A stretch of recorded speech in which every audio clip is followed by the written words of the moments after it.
Mateus, capítulo 11, versículo 11. Amém, amados? Está na tela também. Diz assim a palavra do Senhor: em verdade vos digo que entre os que de mulher têm nascido, não apareceu alguém maior do que João, o Batista. Mas aquele que é o menor no reino dos céus é maior do que ele. Queridos, olha só, para você já ir entendendo o que estamos lendo, quem fala aí é o Senhor Jesus. E vocês já perceberam que ele está falando de João Batista, que está elogiando o seu primo, João Batista. Ele diz: não teve ninguém até hoje que nasceu e que foi maior do que João Batista. Mas ele diz também que aquele que é menor no reino dos céus é maior do que ele. Isso não está diminuindo o João, mas está dizendo para mim e para você que qualquer um de nós aqui pode ser tão relevante ou mais que ele no reino de Deus. Versículo 12 diz assim: e desde os dias de João o Batista até agora se faz violência ao reino dos céus, e pela força se apoderam dele. Eu vou ter que concordar com todos os que acharem difícil de entender esse versículo, mas eu quero te ajudar. E então você precisa entender aí que quando Jesus fala que é com violência que se apodera do reino de Deus, é claro que ele não está dizendo que você tem que conquistar o reino de Deus com a força do braço, brigando, ou discutindo, ou partindo para cima de alguém. Mas ele está dizendo que todos os que querem conquistar um lugar no reino de Deus, terá que aplicar um esforço, terá que sair do seu normalzinho, terá que sair da sua indiferença. Em outras palavras, agora espiritualmente falando, você tem que partir para cima e usar tudo o que tem em você para se apoderar, para conquistar algo que é muito grandioso, chamado Reino de Deus. Vamos para o 13. Diz assim: porque todos os profetas e a lei profetizaram até João. Em outras palavras, um reino que havia sido prometido até quando ele nasceu. Mas quem veio para abrir caminho, para preparar o reino de Deus, foi o João Batista. Vamos para o 14. E se quereis dar crédito, tem alguém aqui querendo dar crédito para o reino de Deus? Tem? Faz um sinal assim com a mão. Pois se vocês querem dar créditos, entendam uma coisa: a promessa de que Elias voltaria foi cumprida em João Batista, um profeta que se levantou em seu tempo contra o sistema político e religioso para manifestar a verdade de Deus para o coração de todos. E João Batista foi igualzinho a Elias. João Batista também foi um profeta. Versículo 15, a gente vai ler até o 15 por aqui. Diz assim: quem tem ouvidos para ouvir, o quê? E você tem ouvido para ouvir? Você está crendo? Você pode aplaudir ao Senhor por isso? Então, demonstra a tua fé, manifeste glórias, aleluias ao Deus Pai, Filho e Espírito Santo. Ele é o único Deus, Senhor das nossas vidas. Aleluia. Queridos, a gente leu até aqui para sentir como Jesus estava esclarecendo algumas coisas para o povo do seu tempo. Eu já mencionei aqui que a primeira pregação do João Batista foi justamente o reino de Deus. Se você puder voltar aí ao capítulo 3, no versículo 1, diz bem assim: e naqueles dias apareceu João Batista pregando no deserto da Judéia. São as primeiras palavras de João Batista. Logo que ele apareceu, então logo de saída, o que João Batista falava? Falava: arrependei-vos. Por quê? Porque é chegado o Pode falar. Porque é chegado o reino dos céus, também conhecido como o reino de Deus. Então a primeira palavra é arrependei-vos, o que significa que reino dos céus tem a ver com algo que de fato requer de você uma força, uma violência contra você mesmo. Arrependei-vos significa vocês precisam mudar, vocês precisam conhecer, vocês precisam tomar outro caminho, vocês precisam ter um entendimento diferente. E a respeito de que mesmo? A respeito, horas, do reino de Deus. Mas será que as pessoas daquele tempo, quando começaram a ouvir o que João Batista pregava, e agora já estava ouvindo também ao próprio Senhor Jesus pregando, será que as pessoas estavam entendendo o que era o reino de Deus? Então a gente vai continuar aquela leitura que a gente parou no versículo 15 e vai ler a partir do 16. Jesus vai falar exatamente sobre isso. Jesus vai falar daquela geração. Jesus vai falar de como eles estavam entendendo as coisas. Isso obviamente vai servir para mim e para você. Por quê? Porque a pergunta é simples: será que todos nós estamos realmente compreendendo o que é o reino de Deus? Por que é importante que você entenda sobre alguma coisa? Para que você não fique preso. Porque Jesus diz: conhecereis o quê? Verdade. E a verdade vai fazer o quê? Vos libertará. Então só tem um jeito de você viver livre, é conhecendo a verdade. Mas quando nós confundimos as coisas, quando nós não entendemos bem alguma coisa que tantas vezes é até o próprio Deus quem está querendo nos explicar, nós corremos esse risco de sermos confundidos. E se isso acontecer, vem a decepção, vem a revolta, da revolta à rebeldia, e por causa disso muitos não estão mais nos caminhos do Senhor.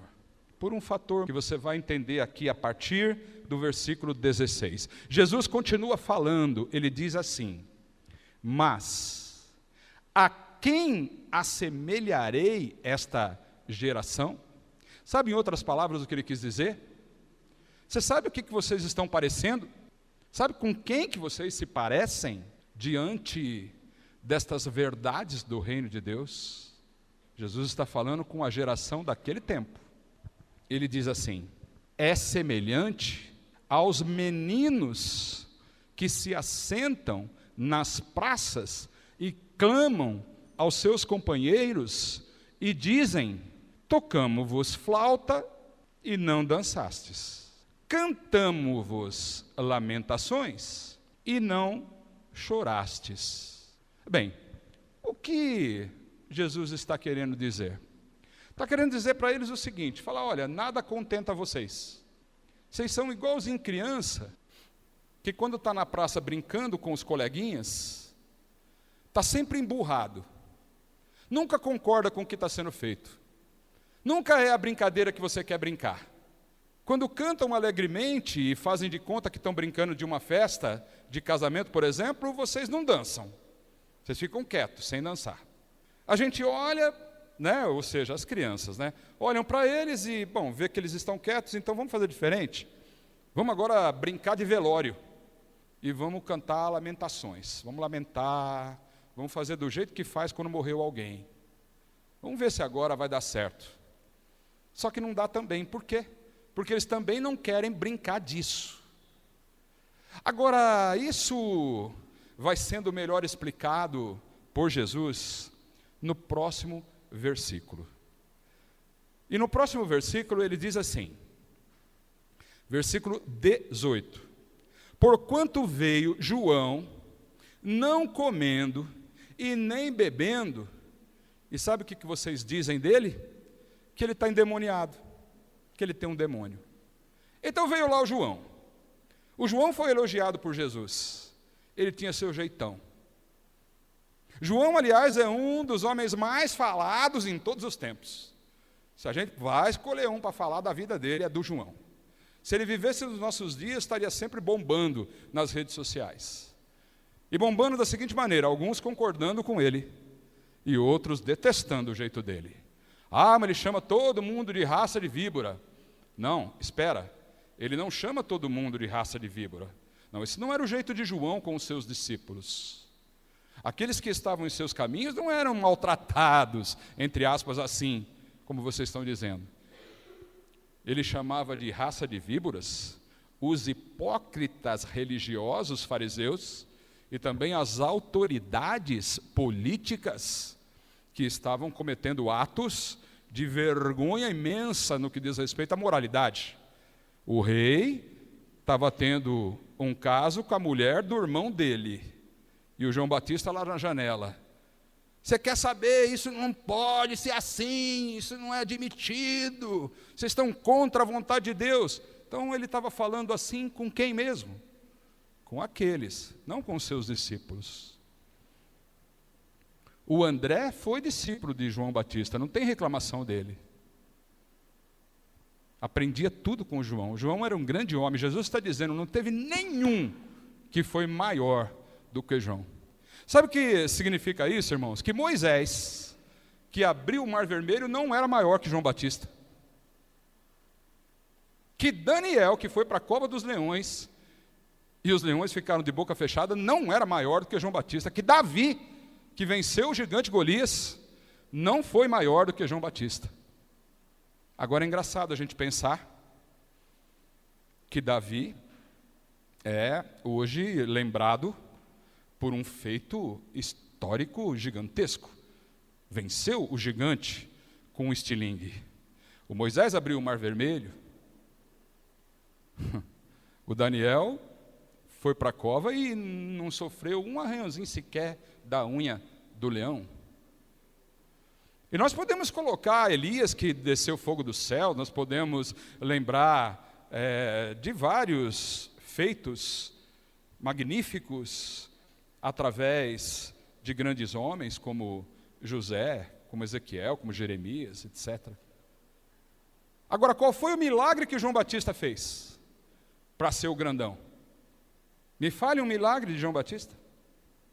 Mas tem algo que João Batista tinha, que os outros não puderam experimentar, não como ele. Na profecia que veio ao seu pai, que ele viria ao mundo, resgataria os relacionamentos familiares e seria cheio do Espírito Santo. Aleluia. É algo que nós também podemos experimentar. E então você começa a pensar como é que você poderá ser um desses menores do reino, que serão tão grandes quanto ele. Quem pode dar um glórias a Deus aí? Essa foi a diferença. Mas ele tinha o jeitão dele, não se misturava com qualquer pessoa em qualquer lugar, era esquisitão, se vestia diferente de todo mundo, e não foi aprovado por aquela geração. Pô, esse cara é um maluco, esse cara é doido, sem contar como é fedido. Eu imagino que era, porque em pele de carneiro, comendo gafanhoto, vivendo no deserto, sem tomar banho, quando o desodorante ainda não tinha sido inventado, João Batista não foi aprovado pelo povo. Sabe o que eles diziam? Esse cara é um endemoniado. Aí vem Jesus, a palavra diz. Olha lá, no versículo 19. Veio o Filho do Homem. Quem é o Filho do Homem? Jesus. Ele era diferente de João. Jesus não tinha o mesmo jeitão do João, não. O João era esquisito, Jesus não era. Jesus era de boa, irmãos. Não fazia de modo nenhum diferença entre as pessoas, estava no meio de todo mundo, aliás, no meio dos cobradores de impostos, das prostitutas, dos leprosos também, né? Que coisa, né, irmãos? Justamente onde ninguém achava que deveria estar, era ali que ele normalmente era encontrado. Mas veio o Filho do Homem, comendo e bebendo, e vocês dizem assim: eis aí um homem comilão e beberrão. amigo dos publicanos, dos pecadores. Bom, então, João não era aprovado, Jesus também não era aprovado por eles. Por quê? Porque ao invés deles entenderem que o reino começa com uma transformação dele mesmo, com algo que precisa ser mudado em mim, por que eles não aprovavam João? Porque eles entendiam que o reino de Deus não podia ser do jeito que ele estava apresentando. Mas quantos? Quantos em nosso tempo, tentando mudar o reino, tentando adaptar o reino de acordo com o seu próprio gosto, de acordo com aquilo que ele entende que tem que ser. Então, toda vez que ou Jesus, ou João Batista, ou os outros discípulos também, faziam qualquer coisa fora da régua daquela geração, não sei se todos vão entender, isso é muito usado no meio corporativo, mas não só. Régua é um instrumento de medir. A régua dá uma medida. Eles eram tidos como endemoniados, ou como beberrão, fanfarrão, comilão. Agora você acha então, que você no reino, você acha que a tua vida no reino vai ser de boa mesmo? E que tudo vai acontecer segundo aquilo que você acha que tem que ser? Ou seguindo os critérios que você próprio estabeleceu, como se o dono da régua fosse você? Se tem que ser curado, tem que ser curado, porque olha, como é que pode estar na igreja, estar aí no reino, estar vivendo o evangelho e estar doente? Se está desempregado, você diz, não é possível, essa vida maldita, como é que pode? Sou um servo de Deus. Irmão, quem é que te falou que as coisas têm que ser assim? Quem é que te deu o direito de definir os padrões do reino de Deus? Desculpa, eu vou te fazer uma pergunta, mas ela serve para mim também. Quem você pensa que é para dar ordens no reino? Como eu também não sou ninguém. Imaginem, eu tenho que saber que sou apenas um servo. Eu estou para servir. Eu tenho que aprender. Eu tenho que entender o que há em mim que precisa ser transformado. Porque o reino de Deus começa com arrependimento. Reino de Deus não é sobre a minha opinião, sobre a tua. Reino de Deus é sobre a palavra do Cristo Salvador. Aleluia. Então imagine, você entra para o reino e você quer ser aceito por todo mundo? Você acha mesmo que todos os teus familiares, em todos os tempos da tua vida, e os teus colegas de trabalho, e às vezes até irmãos da própria igreja, vão aceitar o teu jeito de ser? Você acha que você não vai sofrer uma rejeição? Você acha mesmo que tudo vai dar certinho, que no domingo de Páscoa, todo mundo vai estar lá na tua casa, reunido em volta da mesa, e você vai ter oportunidade de fazer uma oração, e quem sabe trazer um versículo e pregar a palavra de Deus? Eu gostaria muito que isso acontecesse, mas esteja preparado para ser rejeitado, como João foi, e como Jesus também foi. Não é mais tempo de ser criança, bicudinha, porque alguém não brincou o que ele queria brincar. De mais a mais, reino de Deus não é brincadeira. Reino de Deus fala de vida. Reino de Deus traz uma vida em abundância, prometida por ninguém menos do que o nosso Deus Todo-Poderoso. Aleluias. Então, meus amados irmãos, não vamos ficar mais atrás de promessinhas que são logicamente boas de se ouvir. Sim, vamos entender que reino de Deus é graça, é misericórdia, é poder de Deus sobre a nossa vida. Vamos crer na cura, vamos crer na libertação, vamos crer numa nova vida. Mas não pense que é você quem vai determinar as coisas que acontecem no reino.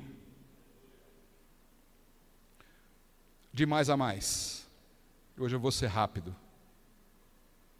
Quanta gente preocupada com a aprovação humana, Quanta gente dá passos no reino e logo vem uma crítica, uma observação, uma confrontação. Bom, e aí você fica muito preocupado com o que estão falando de você, com o jeito que estão te vendo. Você começa a se comparar com outras pessoas, você começa a trazer de lá de dentro os traumas que tantas vezes a gente traz desde os tempos de escola, sabe? De pequenininho, sabe como é que é isso? Estão entendendo o que eu estou falando, irmãos? E aí começa a misturar tudo e uma das primeiras confusões que se faz com isso é entre igreja e reino. Igreja é uma coisa, reino de Deus é outra. A igreja manifesta o reino de Deus, mas ela não é em si mesma o próprio reino. Porque a igreja é composta de pessoas assim como eu, imperfeito, falhativo. Pegou essa palavra nova? Marca aí, surgiu hoje, falhativo. É o quê? Uma pessoa que falha. Uma pessoa que não vai conseguir te agradar em todo tempo. Uma pessoa que a qualquer momento pode falar uma grande bobagem. Sou imperfeito. Estou sendo transformado. Eu estou nas mãos do oleiro. E ele me aperta uma hora de um lado, outra hora do outro. E tantas vezes, irmãos, isso vai significar um humilhamento, sabe? Vou ter que me dar um rebaixamento e dizer, viu, falei bobagem, fiz besteira. Tem hora que eu vou ter que pedir perdão, tem hora que além do perdão vou ter que fazer alguma reparação. Mas eu sou igreja e quero manifestar o reino. Mas o reino de Deus é perfeito.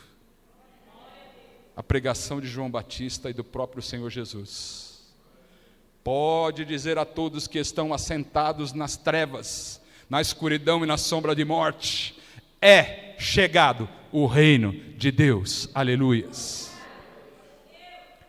A igreja tem um tempo determinado e o tempo da igreja vai acabar. Mas o tempo do reino de Deus não vai acabar nunca. Se a igreja é temporária, o reino de Deus é eterno. Aleluias. Você aceitar o reino e fazer parte dele significa ter sobre você um rei. E esse rei, claro que não é o teu patrão, claro que não é teu marido, tua esposa, claro que não é o pastor da igreja. Quem é este rei que está nesse reino? Eu quero que você responda a isso, né? Mas bem forte mesmo. Quem é o rei? Pronto. Esse é o rei. O rei do reino é Jesus. Agora, irmãos, o reino veio até nós e ele está existindo em nossos corações.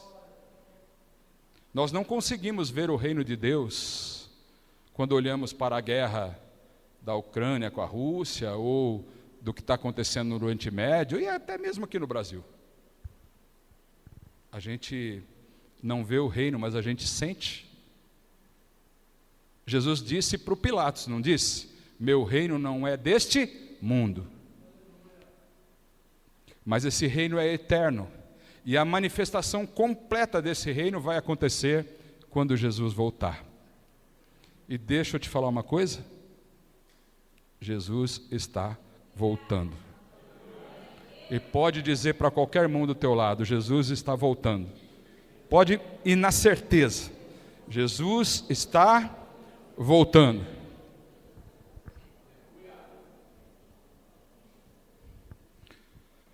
Então não dá mais tempo agora de ficar com enganos. As promessas do Senhor Jesus são verdadeiras. Muitos menores estão aqui nessa noite. e serão grandes. Não pela tua régua, não, mas pela régua do Deus Todo-Poderoso, amém? Vamos ficar de pé? Deixa eu falar uma coisa para você.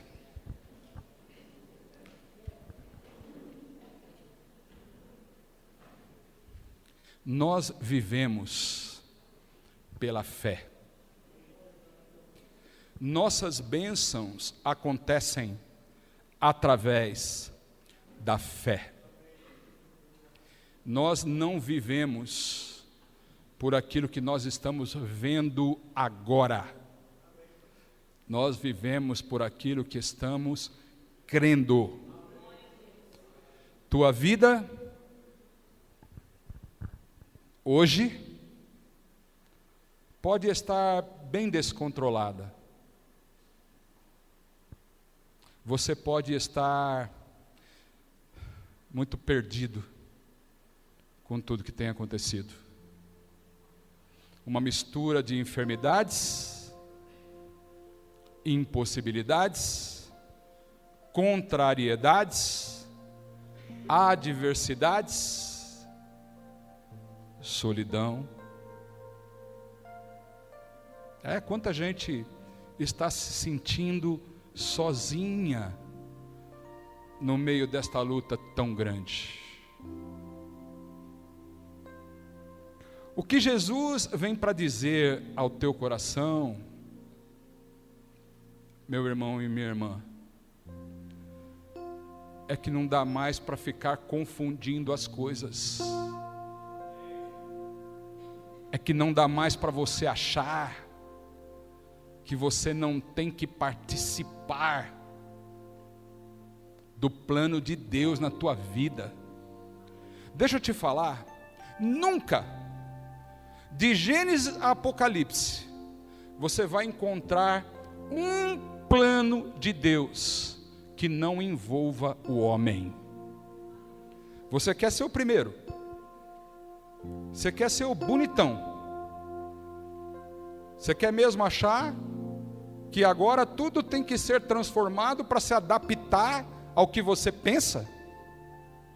Você pensa que Deus tem obrigação de participar da tua vida, mesmo que você não queira? Você pensa que Deus tem que fazer por você aquilo que Ele não te prometeu?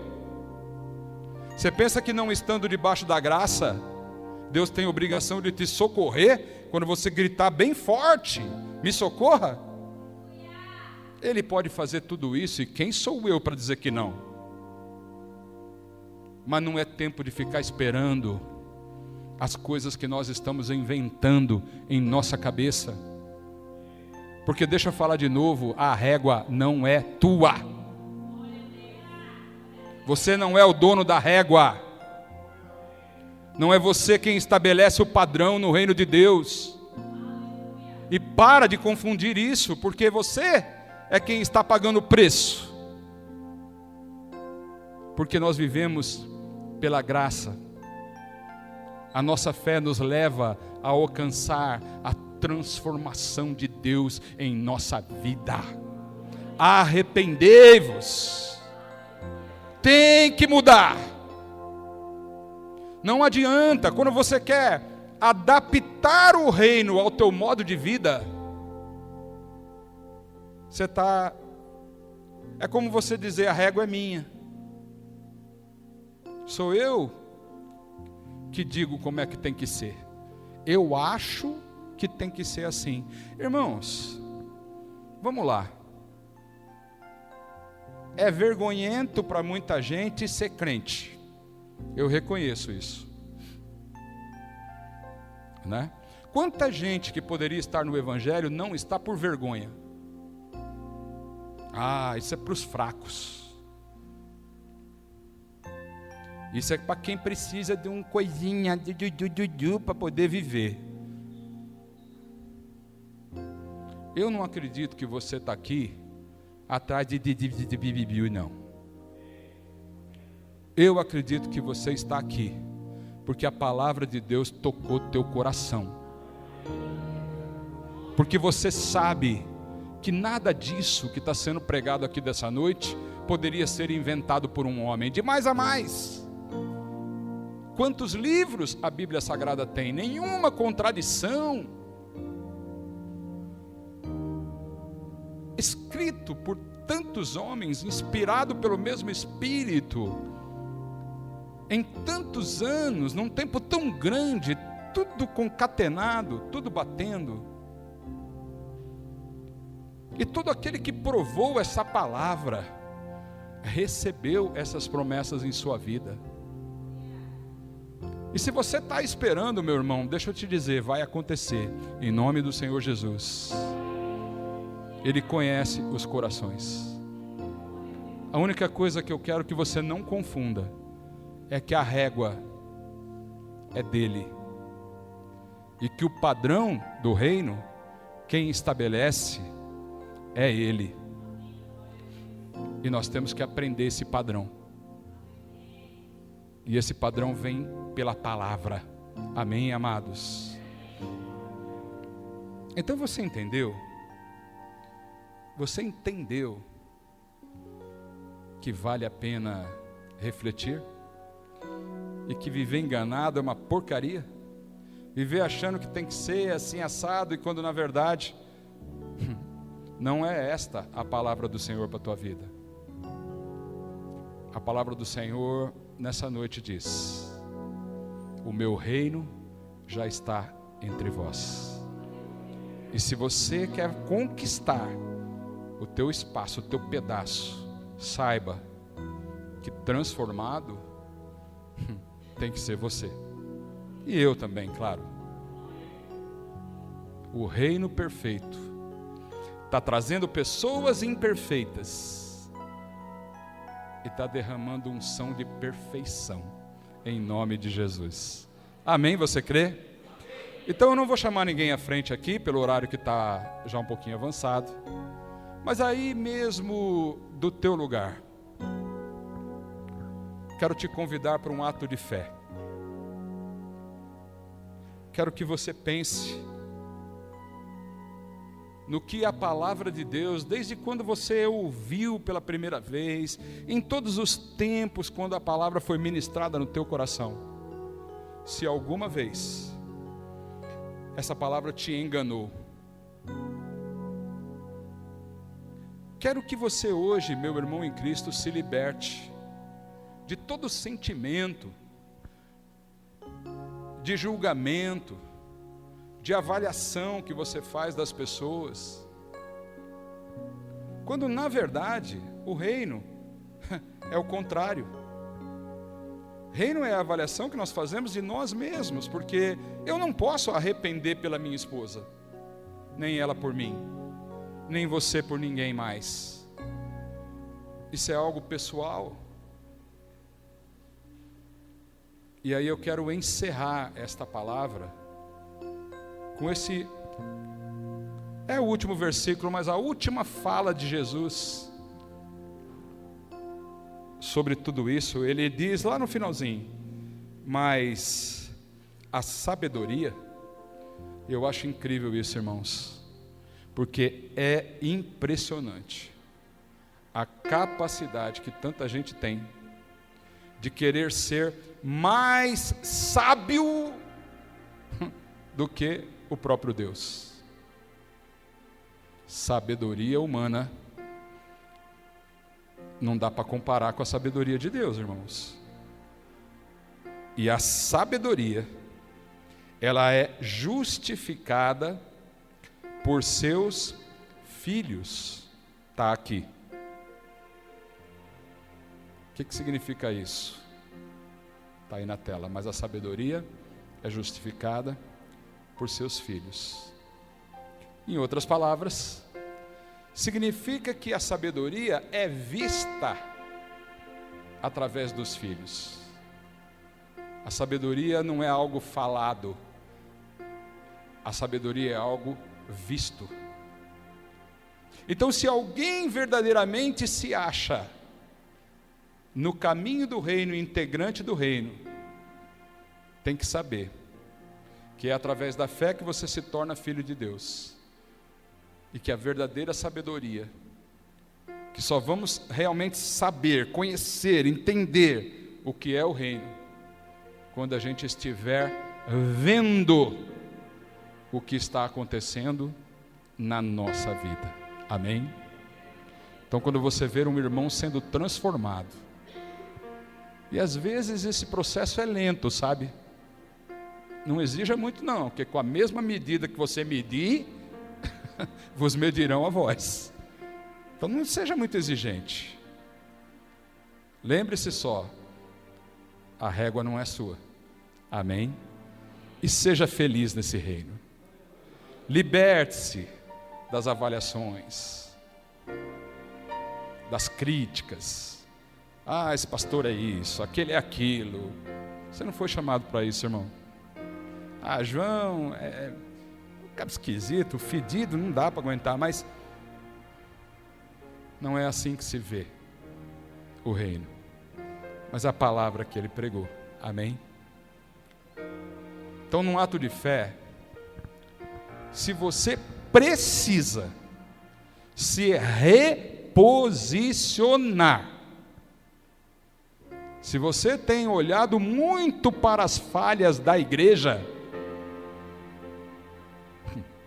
ironicamente eu vou te dar os parabéns, né? Porque você está reparando no joio, você está reparando no trigo que vai ser transformado ainda, que está sendo transformado. Tá, que beleza, você reparando na igreja. Esse não é o caminho. Agora, se você aqui nessa noite sabe que Jesus, não se importando com o modo que pensavam sobre ele, e até hoje é assim. Quanta gente pensa que Jesus não é nada, mas ele não deixou de ser quem ele é, por conta daquilo que falam dele. Amém? Aleluia. Então vou encerrar dizendo para você o seguinte: você não é aquilo que as pessoas dizem que você é. Você é aquilo que Deus Pai, por sua graça misericordiosa, revela através da tua vida, filho. Quem entendeu? Faz um sinal assim. Então, se você precisa se reposicionar, tá? Todo mundo pode colocar a mão no coração, porque nós não queremos ficar olhando para o lado e ver quem está e quem não está com a mão no coração. Mas você pode colocar a mão no teu coração agora.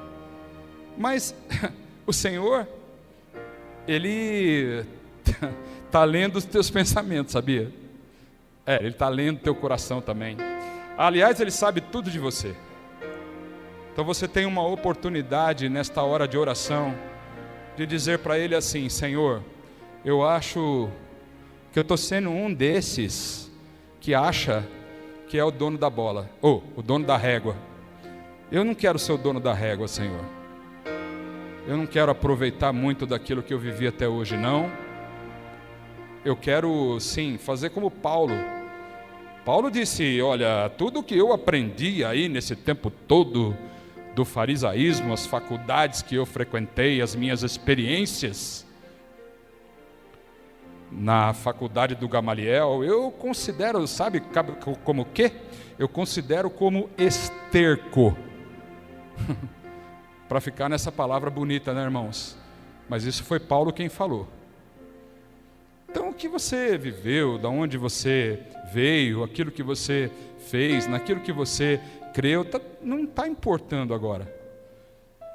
O que está importando é que você está olhando para a régua que Jesus colocou e você está agora aí no teu coração dizendo: olha, eu quero me reposicionar, eu quero ficar no padrão, na régua de Deus, do Senhor Jesus, que é o Rei do nosso reino, que é o Rei do reino. Amém, amados? Então você que está na mão do teu coração aí, sabe bem o que você vai pedir ao Senhor. Eu vou cooperar com a tua oração, orando com toda a igreja também. Senhor Deus e Pai amado nosso, eu quero te agradecer pelas tuas palavras, porque certamente essa confusão em relação ao teu reino Claro que não aconteceu só nos tempos em que João e Jesus estavam aqui na terra. É claro que essas confusões que afastam as pessoas dos teus caminhos, que trazem enfraquecimento espiritual, acontecem em todo tempo, acontecem há muito tempo, e tem acontecido nos nossos dias, e pode estar afetando a vida de tanta gente que está aqui nessa noite, ou tantos que ouvirão esta palavra gravada, mas que agora vão entender que necessitam de uma mudança, que essa mudança tem que começar dentro delas. Isto é arrependimento. Senhor, eu peço que o Senhor ajude ao meu irmão a entender isso. Ajude a minha irmã a entender quem é o Senhor, como funciona o reino, para que ela não seja mais enganada, para que, se reposicionando na tua presença, ela possa desfrutar da liberdade de viver uma vida debaixo da graça, segundo tua misericórdia, recebendo em todo tempo o poder que vem da tua presença, para que essa família seja reorganizada, para que esta vida entre nos conformes dos teus princípios. Esse é o desejo do meu coração, Senhor. Todo aquele que agora está com a mão em seu coração e crê no teu poder, entre agora nesta vida, Senhor. Faça mudanças. Toca, Pai, para que a verdadeira luz, a verdadeira graça, a tua verdadeira misericórdia se manifeste nessa vida. Esse é o desejo do meu coração, e assim eu te peço por todos, em nome do Senhor Jesus, em nome do Senhor Jesus, e toda a igreja, a uma só voz, em nome do Senhor Jesus. Amém, esse nome mesmo. Quem creu, recebeu, pode aplaudir esta palavra. Aleluia.